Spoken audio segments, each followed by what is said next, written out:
Portal Keeper Hasabel. Arms is really good at this fight because we can do top damage in both areas. Up top, you're going to go with a straight single target build, so Dauntless and Rend. And below, I do Sweeping Strikes and then Rend also because I want to keep that damage on the boss, and I don't need the Avatar Burst because the ads die so fast. So just being able to use Sweeping Strikes plus Ravager Battlecry is going to be enough damage to kill the ads.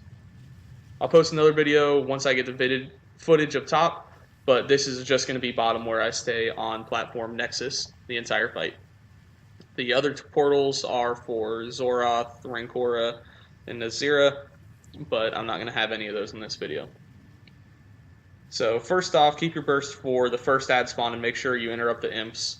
I always will do the double charge because you got to take the boss to the corner, so you'll be able to get enough rage with that double charge to be able to keep yourself going up until the burst phase when you have that imp spawn to be able to get your rage maxed out because of Ravager. Heroic Leap is very useful for the collapsing world mechanic. That is the big black circle, because you're able to get straight out and not have to worry about it and then able to charge back in, so you're constantly able to keep that rage generation going.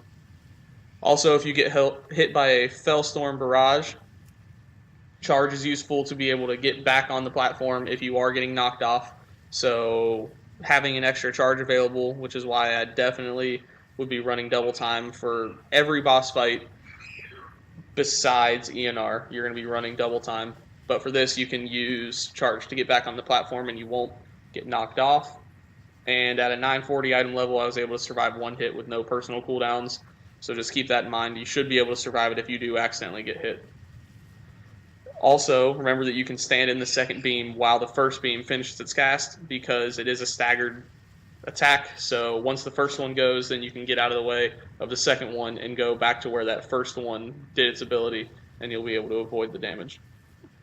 Last thing with this fight is Arms does have good utility for if your tank goes down because there's so much random that could happen.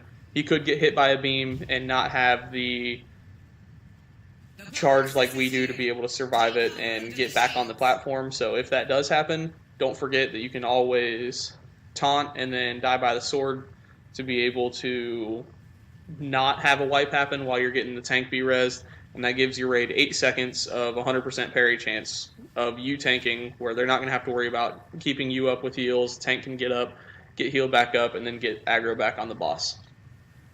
That's all I got for this one, guys. If you enjoyed the video, like, comment, subscribe, helps out the channel. And if you have any ideas for a future video or anything you'd like to see, leave it in the comments, and I'll try to get back to you as soon as possible.